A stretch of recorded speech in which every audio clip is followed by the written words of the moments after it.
At magiging prinsipyo ka na. At ikaw ay habang buhay na makapagsasalita. Nakahiga ka na lang na parang may Mga papa niya, no?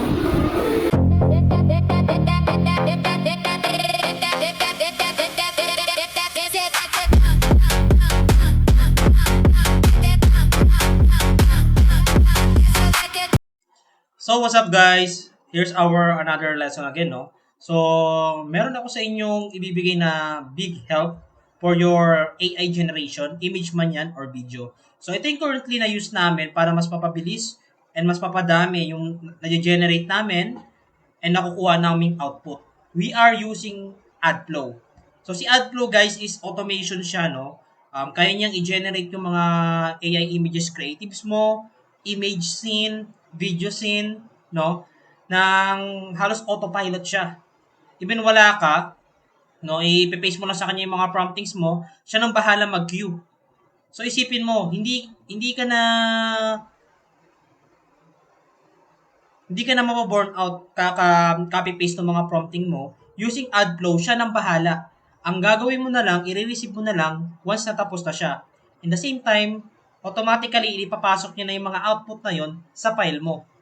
No? So, ayun yung power ni AdFlow and ayun yung itatakil natin ngayon dito sa next lesson natin. So, si AdFlow guys, no, ang usually na problema natin kapag nag-generate na tayo ng video, tsaka image, scene, tsaka creatives is we are doing, generating AI ads, creative, or content by hand is death by 1,000 clicks. So, what I mean on this is sobrang dami nating click na ginagawa. Copy paste, right click. Although we are getting the output naman na mabilis, but isipin mo if isang copy paste na lang yung gagawin mo and makukuha mo na yung outputs mo, image and video, aantayin mo na lang ng totally na hindi mo na siya i-manual lahat. Okay? So ito yung main power ni AdFlow. Okay? I-save ko niya ng mas maraming oras kasi mas maraming outputs yung kaya niyang i-generate and tuloy-tuloy and hindi ka na mababurn out, kaka-copy paste mo. So, ang kinagandahan nito ni AdFlow, guys, bukod sa siya yung nag-automate ng mga image tsaka video prompt mo na i-generate niya, siya na rin bahala mag-download sa file mo. Automatically, i-download niya na. Wala ka nang intindihin. Ready to use agad yung mga outputs na makukuha mo. Pwede niyang pagsabay yung multiple images, multiple video, multiple tabs. So, lahat kaya niyang gawin dito sa use this system na ginawa namin. So, kung ang problema natin before is yung copy-pasting natin, even mabilis yung output, no? Copy-paste, medyo nakaka-burn out kasi paulit-ulit siya. And yung pinaka-main solution ni AdFlow is few paste na lang yung gagawin mo sa prompt mo and automatically press generate and walk away, siya nang bahala. I-deliver niya lahat sa iyo ng outputs ng video mo at image creatives. Isipin mo, sa isang batch mo, kaya mo nang gumawa ng image creatives mo at video outputs mo ng sabay.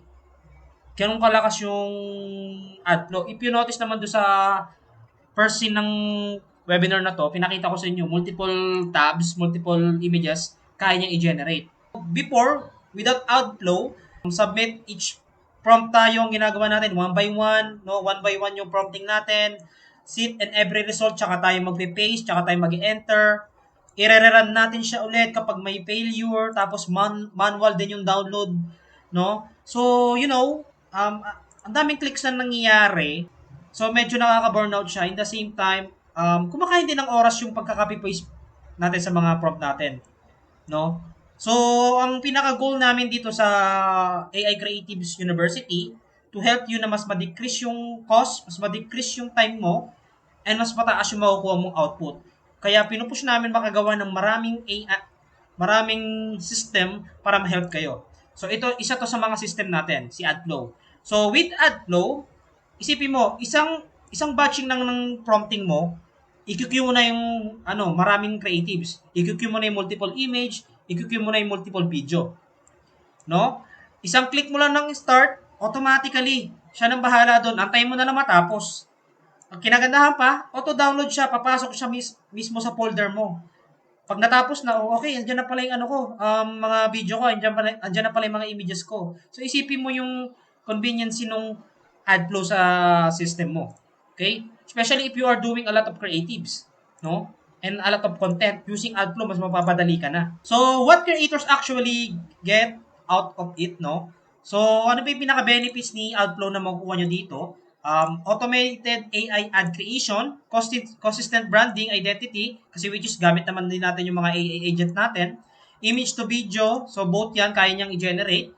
Multiple platform, no? Kaya niya mag Google Flow, ChatGPT, Grok. So, we are adding also dito ng Gemini and Higgsfield, no? In progress na kami doon. So, auto-download na siya. And ayun yung mga best benefits nito ni AdFlow. Mas mapapadali ka and mas makakalesing ka ng time. And hindi ka totally may stress dito. Kasi isipin mo, queuing na lang, antayin mo na lang yung results. Operation benefits naman ito is one operator and a whole team output na. So, mas mabilis, mas skill on demand siya, mas cost efficient kasi, ang nagiging cost efficient mo dito, nasave yung time mo. Tsaka yung energy mo. Kasi isipin mo, isang queuing lang, siya nang bahalang i-output, pinaka-results na yung makukuha mo. Multiple images, multiple video. No? Consistent and accurate, no? If ever na may gusto kang i-deliver kay client mo, client ready delivery na siya kasi naka-file na, no? And tatakbo siya, even isang click mo lang, let's say nag-lunch ka, nag-dinner ka, isang click mo lang ng start, pagbalik mo, nandun na yung output mo. Okay? Moving forward tayo, guys. So, one tool, 3 engine. Runs on the AI you already pay. Okay? So, isipin mo, sa isang tool na to, multiple platform na yung pwede mong gamitin, and we are adding more pa. Saan ka pa? So, lahat ng pwede mong gamitin na AI models, i-input natin siya sa AdFlow, and the same time, mas mapapabilis ng trabaho mo kung saan ka sanay na AI flow, dun mo ma-automate yung mga images and video generation mo. Okay? So, ngayon, question dito. Guys, stop clicking, start queuing. Okay?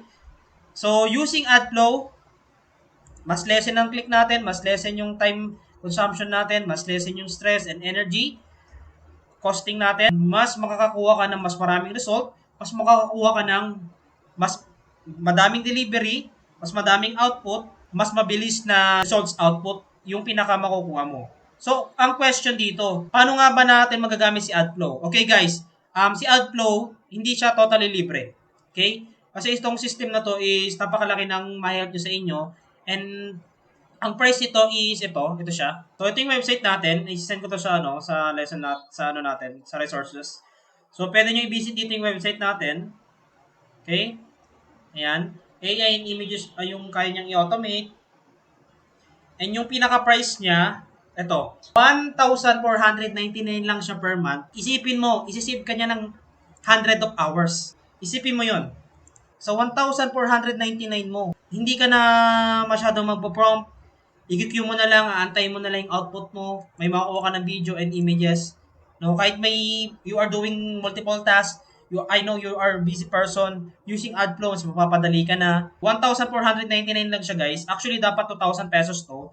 But sa students, ginawa namin lang siyang 1,499. Nag-less kami ng 500 pesos. And if gusto mo naman na mas maka-discount ka, I will recommend go to 1 year, which is 14,000 pesos.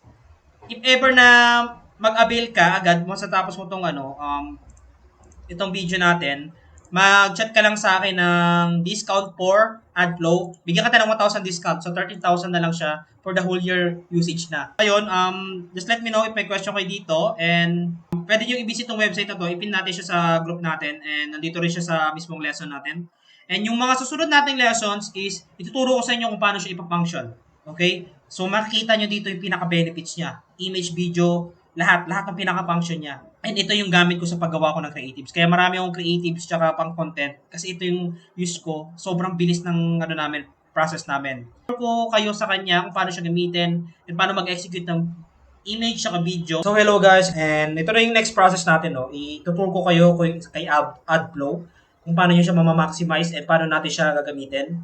And paano natin ma-automate yung mga images creatives, images scene, and video scene natin for our AI creatives. Okay? So, yung first natin itatackle is for the image function. So, before natin siya magamit si AdFlow, no? Once na nag-purchase kayo, magbibigay kami sa inyo ng file, no, na ida-download nyo para ma-use nyo si AdFlow, which is ito siya. Okay? So, yung first process natin, ida-download natin tong file, extract this file, mag-reflect siya dito sa file natin.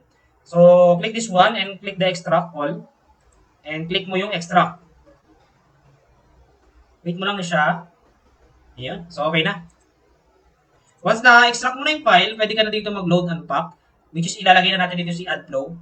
And ito yung file niya, double-click mo lang siya, yung click mo to, and ito yung isa-select natin na file, which is ilalagay natin siya sa extension. Yan. So, nandito na si AdFlow, no?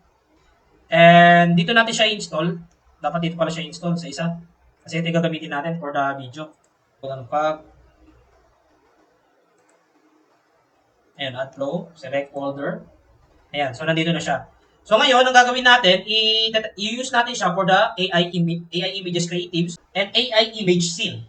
Okay? So para ma-use natin siya, kailangan natin mag-open ng ChatGPT.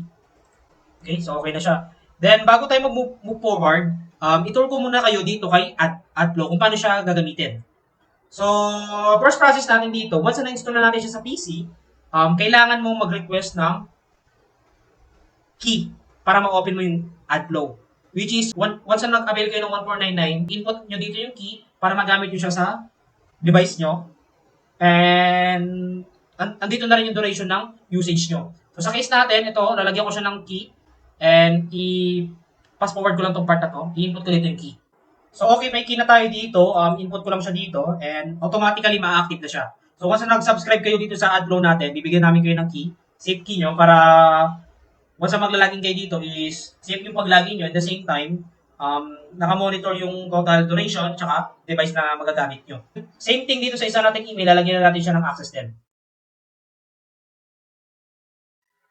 So, okay na yung dalawa nating AdFlow Chrome. So, yung first process natin, itour ko muna kayo, sabay mag-generate na tayo ng image. Okay? So, okay ma-overwhelm dito, isa-isayin natin tong part ni AdFlow. Okay, dito sa first part na to, if you want to refresh this area, click mo lang yung refresh, no? Dito naman kung gusto mong dark or light, it's up to you, okay? Then dito, once na nasa flow ka, no? Pwede mo ma-select yung mga project na nagawa mo dito sa flow. For example, may project ka na dito.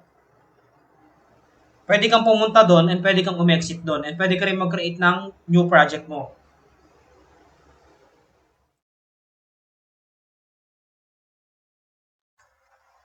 Okay. For example, itong yan, try natin i-sync. Pagka-sync mo dyan, papasok na dyan yung mga project mo. Ay yung mga date, which is pwede mo siya ma-select dito. For example, isa-select ko tong last project ko. So, automatically, pwede ka na pumasok doon sa specific project mo. Okay? So, yun yung function ditong project part. Then, moving forward tayo dito sa mga area na mas kailangan nyo. So, meron siyang multiple model for generation ng image. Pwede kang Google Flow, ChatGPT, and Grok. So, we are adding ng Gemini and Hexfield dito. No? Then, once na, for example, nandito ka sa Google Flow, pwede mong i-select yung mga models na gusto mong pang-generate ng image mo. For example, Nano Banana Pro. Yan. Automatically, i-set up niya yan. Pwede mo rin click yung apply to make sure na na-set up niya. And pwede mo rin i-set up yung sizing mo dito, which is, ang available na size lang natin dito, guys, no? Ito. Yan. Which is, ayun na rin yun. Pwedeng 1-1.